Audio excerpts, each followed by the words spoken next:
నమస్తే, welcome to Leo. మనతో ఉన్నారు పొలిటికల్ అనలిస్ట్ అంకమరావు గారు. సార్ నమస్తే. నమస్తే అండి. ఆంధ్రప్రదేశ్లో ఇప్పుడు ప్రతిపక్ష హోదా అంటూ ఏ పార్టీకి లేదు, అందుకే అసెంబ్లీకి వైసీపీ రావట్లేదు. కానీ అసలుకి ఆంధ్రప్రదేశ్లో ప్రతిపక్షం అనే పార్టీ అవుతుంది ఉందా? నిజంగా కూటమి తప్ప ఇంకెవరూ లేరా? వాస్తవానికి అటు రాజమండ్రి కల్తీపాలకు సంబంధించి కావచ్చు, లేదా కాకినాడ ఫైర్ యాక్సిడెంట్ కావచ్చు, లేదా పునర్విక అనేటువంటి ఒక పాపకు సంబంధించి కావచ్చు, కాకినాడ ఫైర్ యాక్సిడెంట్కి దాదాపు ఒక్కొక్కరికి 20 లక్షల రూపాయలు ప్లస్ కేంద్రం ఇచ్చేటువంటి ఒక 2 లక్షలు, మొత్తం నుంచి 25 లక్షలు ఒక్కొక్కరికి ఇస్తున్నారు. పోయి ఇప్పటికే చెక్స్ కూడా పంపిణీ చేశారు. అదేవిధంగా చూసుకుంటే పునర్విక అనే పాపకి 16 కోట్ల రూపాయల ట్రీట్మెంట్ అయితే 10 కోట్లు కంప్లీట్గా అందరూ సేకరిస్తే 6 కోట్లు నేను ఉన్నాను అని చెప్పి లోకేష్ గారు ఇవ్వడం మనం చూసాం. కానీ వైసీపీ అసలుకి పార్టీలో వాళ్ళకి ఓట్లు వేస్తేనే వాళ్ళకి పదవులు ఇస్తేనే అన్నట్టు పోయినసారి కొడాలని అన్నాడు సార్, మా ఉద్యోగాలు పీకేస్తే మేమేం చేస్తాం అన్నట్టుగా వాళ్ళకి లేదు కాబట్టి, పదవి లేదు కాబట్టి ప్రజలను పట్టించుకోరా? పోయినసారి బుడమేరు వాకు సంబంధించి ₹1 కోటి ఇంకా ఇవ్వలేదు. అసలు నిజంగా ప్రతిపక్ష పార్టీ అసలు ఉందా లేదా, ప్రజలు మర్చిపోయారని చెప్పేసి అనుకోవచ్చు అంటారా? ఏమంటారు? ప్రజలు ప్రతిపక్ష హోదానే కాదు, వాళ్ళకి ప్రాతినిధ్యం లేకుండా చేయాలని వాళ్ళ ప్రయత్నం వాళ్ళు చేస్తున్నారు. ప్రజలు తప్పేం లేదు. ఇక్కడ ప్రతిపక్షమా అధికార పక్షం అంటే ఇప్పుడు 4 పార్టీలు శాసనసభ్యులు ఉంది, 3 పార్టీలు కూటమి ఏర్పడింది, ఒక పార్టీ వైఎస్ఆర్సీపీ. అంటే ప్రధాన ప్రతిపక్షం సంఖ్యాపరంగానూ హోదా లేకపోయినా కూడా ఈరోజు ప్రధాన ప్రతిపక్షంగా 39% ఓట్లు, మాకు కూడా ఓట్లు వచ్చాయని చెప్పుకోవటానికి వైఎస్ఆర్సీపీ పార్టీకే ఉంది. కానీ ఆ విధమైనటువంటి వాళ్ళు ప్రజా సమస్యలు వచ్చినప్పుడు వాళ్ళ కోసం ఎక్కడ నిలబడుతున్నారు అనేది ఇప్పుడు మీరు అన్న దాంట్లోని ప్రధానమైన ప్రశ్న. ఇప్పుడు వాళ్ళకి ఎవరు కనపడుతున్నారు? జగన్మోహన్ రెడ్డికి తెనాలిలో గంజా బ్యాచ్ వాళ్ళు మనుషుల్ని చంపేస్తారు, గాంజా సేవించి అరాచకం చేస్తూ ఉంటారు. వాళ్ళని ప్రభుత్వం తరపున ఎవరైతే అధికారులు ఉన్నారో పోలీసు వ్యవస్థలో వాళ్ళు ప్రజలకి ఒక హెచ్చరికలాగా వాళ్ళు చేసిన దాన్ని వాళ్ళకేదో అన్యాయం జరిగిపోయినట్టు, వాళ్ళు స్వాతంత్ర సమరయోధులైనట్టు వాళ్ళని పరామర్శించడానికి వెళ్ళాడు జగన్మోహన్ రెడ్డి. అంటే ఎలాంటి వాళ్ళని ప్రోత్సహించాలనుకుంటున్నాడో అతను చక్కని సందేశం అయితే ఇస్తున్నాడు. అతనికి ప్రజల సమస్యలు పట్టవా? నిజంగా గనక ఈరోజు ప్రజలకు సమస్యలు లేవు అంటే సమస్యలు ఉంటాయి, ఎప్పుడూ ఉంటాయి. ఎంత గొప్పగా చేసినా కూడా ప్రజలు అసంతృప్తిగానే ఉంటారు. వాళ్ళకి ఏదో సమస్యలు ఉంటాయి. ఆ సమస్యల్ని ఏ ప్రభుత్వం కూడా 100% పూర్తి చేయలేదు. మరి ఈరోజు వాటి గురించి ఎందుకు ఈ ప్రధాన ప్రతిపక్షంగా చెప్పుకుంటున్నటువంటి వైఎస్ఆర్సీపీ పార్టీ ప్రయత్నం చేయదు అంటే వాళ్ళకి అధికారం మాత్రమే కావాలి. అధికారంలోకి వచ్చినప్పుడు పప్పు బెల్లాల్లాగా 4-5 పైసలు ప్రజలకి ఇచ్చేసి మిగిలిన డబ్బులు దోచుకోవడానికి మాత్రమే అలవాటు పడ్డారు. కాబట్టి వాళ్ళు ఇలాంటి సమస్యల గురించి వచ్చి మాట్లాడరు. ఏమని మాట్లాడతారు? మీరు ఇందాక అడిగారు, ఏమని మాట్లాడతారు వాళ్ళు? కల్తీ పాల వల్ల ప్రాణాలు కోల్పోయిన వాళ్ళకి వెంటనే స్పందించారు, వాళ్ళకి చెక్కులు ఇచ్చారు.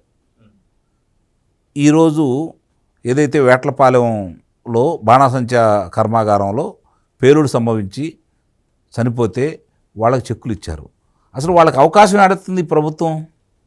ఏం మాట్లాడతారు వాళ్ళు వచ్చి? ఏం మాట్లాడతారు చెప్పండి? ఇది ప్రభుత్వం వైఫల్యం అంటారు. అది ఒకటే మాట్లాడతారు. ఆ మాట్లాడేదో ప్రెస్ మీట్ పెట్టి మాట్లాడుతున్నాడు. ఇంకా జనం దగ్గర రావాల్సిన పనే ఉంది వాళ్ళకి. కాబట్టి వాళ్ళు ఒక ఏదైనా సమస్య వచ్చిందనుకోండి, అంబటి రాంబాబు అరెస్ట్ చేశారు, దాని గురించి వచ్చి మాట్లాడతారు.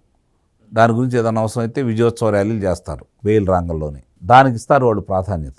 ఇక్కడ స్పందించి సత్వరమే వాళ్ళకి సహాయం చేస్తున్న దాని గురించి వస్తే, ప్రభుత్వం సహాయం చేసిన తర్వాత ఏదన్నా ఉంటే మీరు చేయమని అడిగారు అనుకోండి, మీ దగ్గర ఏమైనా ఉంటే ఈయనంటారు తప్ప వీళ్ళు సహాయం చేసే రకాలైతే కాదు కదా. మీరు అన్నారు బుడమేరు కావచ్చు, హుదూ తుఫాన్ అప్పుడు కావచ్చు, బిస్కెట్ ప్యాకెట్లు, వాటర్ బాటిళ్ళు, పాల ప్యాకెట్లు ఇవి ఇచ్చి అవి కూడా లెక్కలేసుకొని ఇదిగో మేము ఎంత ఖర్చు పెట్టామని చెప్పి చెబుతున్నారు.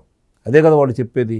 కాబట్టి వాళ్ళకి ప్రజలతో సంబంధాలు వాళ్ళకి అక్కర్లా. వాళ్ళు ఓట్లు వేయడానికి మాత్రం వాళ్ళని యంత్రాలుగానే భావిస్తారు. వీళ్ళు ఓట్లు వేసి వెళ్ళిపోవాలంతే. ఇంక వేరే దాని గురించి వాళ్ళు పట్టించుకోకూడదు. మా దోపిడీకి అడ్డు రాకూడదు. మేము ఏం చేసినా కూడా తలకాయ ఉంచుకొని వెళ్ళాల్సిందే, మీరు ప్రశ్నించకూడదు. ఇదే కదా వాళ్ళ ఆలోచన. వాళ్ళకి మంచి కనపడదు కదా. ఇందుట్లో ఏదన్నా లోటుపాట్లు ఉంటే ఎత్తి చూపితే శాసనసభలోనో శాసనమండలిలో బలం ఉంది కాబట్టి మాట్లాడుతున్నారు. కానీ ఏదైనా ఇష్యూ రాంగంలోనే ఈరోజు మళ్ళీ వీళ్ళు దానికి సమాధానం చెప్పేలోపు పారిపోతున్నారు కదా. ఇష్యూ వచ్చింది, దాని గురించి చర్చ జరగాలి. చర్చ ఇద్దరూ అర్థవంతంగా చేసుకున్నప్పుడే కదా వాస్తవాలు ప్రజలకు అర్థమయ్యేది. ఇందుట్లో ప్రభుత్వం వైఫల్యం ఉందా, అధికారుల వైఫల్యం ఉందా ఉమ్. అనేది విడమర్చి మాట్లాడుకుంటేనే కదా అర్థమయ్యేది. ప్రభుత్వం తప్పు చేసింది, ప్రభుత్వం ప్రతినిధి దోపిడీ చేశాడు, ప్రభుత్వం వల్ల ఇంతమంది నష్టపోయారు, అయిపోయా ఆ మాటని వీళ్ళు బయటికి పారిపోతుంటారు. వీళ్ళేమో ఎవరిని ఇచ్చుకోవాల్సి వస్తుంది. ఇదే కదా ఇప్పుడు జరుగుతుంది. ఇప్పటి వరకు ఆంధ్ర రాష్ట్రంలో జరుగుతున్నాయి అన్నీ కూడా. నిజంగా గనక అతను నేను ప్రధాన ప్రతిపక్షం, నాకు ప్రతిపక్ష హోదా ప్రజల ద్వారానే నేను సంపాదించుకోవాలనే సంకల్పం కనుక అతను ఉంటే పరిస్థితులు వేరే రకంగా ఉండేవి. అసలు 11 స్థానాలకు ఎందుకు పెరిగిపోతారు? మీరు ఒక ఆలోచన చేయండి. 151 స్థానాలు వచ్చిన వాళ్ళు ప్రజల కోసం చేయాలి, అభివృద్ధి కావాలి, రాష్ట్రం బాగుండాలి, అక్షరక్రమంలోనే కాకుండా అభివృద్ధిలో కూడా నా రాష్ట్రం మొదటి స్థానంలో ఉండాలి, నా రాష్ట్ర ప్రజలందరికీ ఉద్యోగ కల్పన జరగాలి, నా రాష్ట్ర ప్రజలందరికీ ఏ ఇబ్బంది లేకుండా తాగునీరు, సాగునీరు, వైద్యం, విద్య, రహదారులు బాగు చేసి నేను అందించాలనే సంకల్పమే కనుక ఆయనకుంటే 151 స్థానాల నుంచి 11 స్థానాలకు ఎందుకు పడిపోతాడు? అది ఎంత అవమానం, ఎంత కోపం ఉంటే ప్రజలు ఈ విలక్షణమైనటువంటి తీర్పిస్తారు, ఎంతగా నీ మీద ద్వేషం పెంచుకుంటే వీళ్ళకి ఇంత అద్వితీయమైనటువంటి విజయాన్ని అందిస్తారు. ఆలోచించండి ఒకసారి. ప్రజలు ఎప్పుడు పిచ్చివాళ్ళు కాదు. కొన్నిసార్లు భావోద్వేగాలకు లోనైనా కూడా వాళ్ళకి ఎవరు మంచి చేస్తారు, ఎవరు చెడు చేస్తారు, ఎవరి వల్ల మనకి ఉపయోగం జరుగుతూ ఉంటుంది, ఎవరి వల్ల మనం ప్రయోజనంగా చేకూరుద్ది, ఎవరి వల్ల మనం ప్రశాంతంగా బతుకుతామనే ఆలోచన వాళ్ళు చేస్తారు. తప్పు చేసిన వాళ్ళని ఎవ్వరిని వదిలిపెట్టరు. వాళ్ళు గమనించుకోండి. తప్పు చేసిన వాళ్ళని ఎవ్వరిని వాళ్ళు వదిలించుకోవడానికే చూస్తారు. నెత్తి మీద అయితే పెట్టి కూర్చోరు ప్రజలు ఎప్పుడు.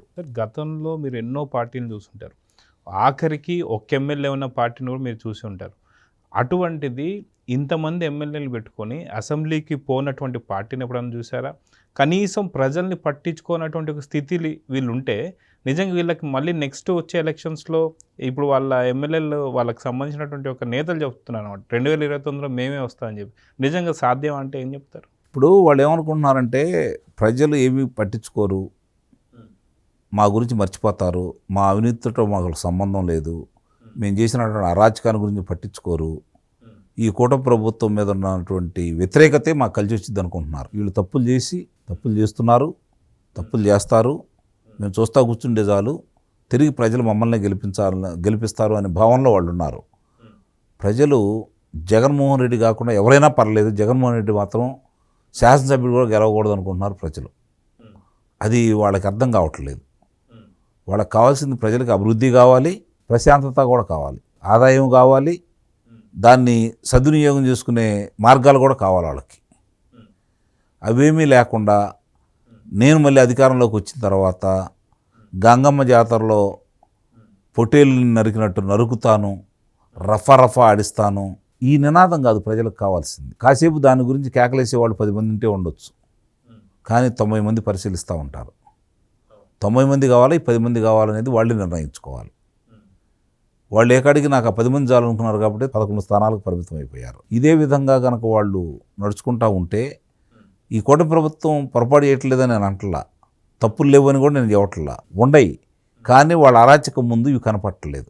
ఇంకా వాళ్ళకి అదే జగన్మోహన్ రెడ్డి గుర్తొస్తున్నాడు. అలాగే వాళ్ళ నాయకులు ఇప్పుడు జైల్లోంచి బయటకు వచ్చినా లేదంటే ప్రెస్ మీట్ పెట్టినా ఇంకా కూడా మేము వస్తే ఆ అధికారిని బట్టలు తీస్తాం, సప్త సముద్రాల అవతల ఉండాలి లాక్కొస్తాం, మీ అంతు చూస్తాం, మీరు కాంట్రాక్టర్లు ఎందుకు వచ్చారు, మళ్ళీ వాటిని వెనక్కి పంపించేస్తాం, ఇది మాట్లాడుతున్నారే తప్ప పోలవరాన్ని మేము 1 సంవత్సరంలోనే పూర్తి చేస్తాం, అమరావతి నగరాన్ని 2 సంవత్సరాల్లో పూర్తి చేస్తాం, రహదారులు అన్ని సిమెంట్ రోడ్లు చేస్తాం, ఈ నీటి ప్రాజెక్టులన్నింటినీ కూడా సత్వరం పూర్తి చేసి ప్రజలకి ఏ ఇబ్బంది లేకుండా చూస్తాం, మండలానికి ఒక శీతల గిడ్డింగులు కడతాం, మరి రైతులకు కావాల్సినటువంటి 5,000 కోట్ల రూపాయలు మేము ఒక స్థిర నిధిని ఏర్పాటు చేస్తాం. ఇవన్నీ చెప్పట్లేదు, మీరు గమనించండి. మీరు కావాలంటే వాళ్ళు మాకు అధికారం వేయండి, మళ్ళీ మేము వస్తే వాళ్ళు అది చేస్తాం, ఇది చేస్తాం, పొడుస్తాం, నరుస్తాం, కరుస్తాం, ఈ విధంగానే మాట్లాడుతున్నారే కదా. దాని ఆకర్షితులయ్యేవాళ్ళు కొంతమంది ఉంటారు, ఉన్మాదంగా ఆలోచించేవాళ్ళు కొంతమంది ఉంటారు, కానీ తిరస్కరించేవాళ్ళు 90% మంది ఉంటారు. ఏదైనా సరే అభివృద్ధికి ఆటంకంగా మారిన ఏ రాజకీయ పార్టీ అయినా సరే పతనం అంచుకు వెళ్ళాల్సింది తప్పదు. సార్ ఇక్కడ పసిబిడ్డ అయినటువంటి ఒక పునర్వికకి దాదాపు 16 కోట్ల రూపాయల ట్రీట్మెంట్ కావాలంటే ఏదైతే సోషల్ మీడియా వేదికగా వాళ్ళు దాదాపు 10 కోట్ల రూపాయలు సమకూర్చింది. కానీ నారా లోకేష్ గారు నేనున్నా నా బిడ్డకి అని చెప్పేసి వచ్చి 6 కోట్ల రూపాయలు ఇచ్చారు.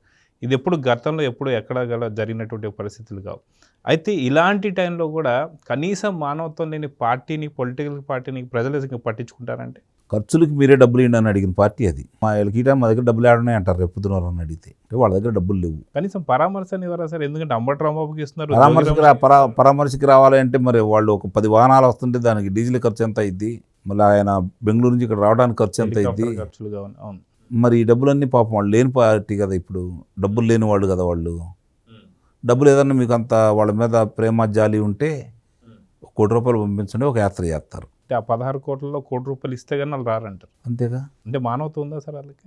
అది ఉంటే వాళ్ళు ఎందుకు ఓడిపోతారు? మానవత్వం అని కానీ, మాది ఒక రాజకీయ పార్టీ అని కానీ, మేము ప్రజాప్రతినిధులు కానీ వాళ్ళు భావిస్తే ఎందుకు ఓడిపోతారు? ఓడిపోరు కదా. మంచి చేసిన వాళ్ళను ఓడగొట్టే పరిస్థితిలో ఉండరు అంటారు. దానికి ఒక 2014 నుంచి 2019 మంచి చేశారు చంద్రబాబు నాయుడు, మరి ఎందుకు ఓడగొట్టారు 2019లో అని చెప్పి అనొచ్చు. 2014 నుంచి 2019 వరకు స్థానిక శాసనసభ్యులు చేసినటువంటి తప్పిదాల వల్ల, వాళ్ళు చేసినటువంటి అరాచకం వల్ల పార్టీ ఓడిపోయింది. చంద్రబాబు నాయుడు గారు ఓడిపోయారు, కానీ ప్రజలు ఓడిపోయారు. అది గమనించుకోండి. 5 సంవత్సరాల పరిపాలన చూసిన తర్వాత ప్రజలు ఓడిపోయారు. ఇప్పుడు దాన్ని గుర్తించారు కాబట్టి ఇప్పుడు కూడా శాసనసభ్యులు కొంతమంది ఇబ్బందికరంగా ప్రయత్నిస్తున్నారు కాబట్టి వాళ్ళకి హెచ్చరికలు చేస్తున్నారు చంద్రబాబు నాయుడు గారు. లోకేష్ బాబు పిలిచి మాట్లాడుకుంటూ ఉన్నారు. అంటే ఇప్పటి నుంచే దిద్దుబాటు చర్యలు మొదలుపెట్టారు. దిద్దుబాటు చర్యలు చేయలేదనుకోండి, ఆ శాసనసభ్యులను మాత్రం ఈ ప్రజలు గెలిపించరు. ఇది ఒకటి గుర్తుపెట్టుకోండి. సో చూద్దాం సార్, ఖచ్చితంగా జగన్మోహన్ రెడ్డికి మానవత్వం అస్సలు కించిత్తు కూడా లేదని చెప్పేసి పునర్విక ఇష్యూలో కావచ్చు, లేదా కాకినాడ ఫైర్ యాక్సిడెంట్లో కావచ్చు, ఎక్కడ కూడా ఆ పార్టీ అసలుకి ఆంధ్రప్రదేశ్లో ఉందా లేదా అనేటువంటి ఒక కనిపిస్తుంది. సో నిజంగా నెక్స్ట్ వచ్చే ఎలక్షన్స్కి వైసీపీకి మనవడం లేదు అని చెప్పేసి కనిపిస్తుంది. సో చూద్దాం సార్ ఏం జరగబోతుంది. నమస్తే. Please subscribe to Leo News for more videos.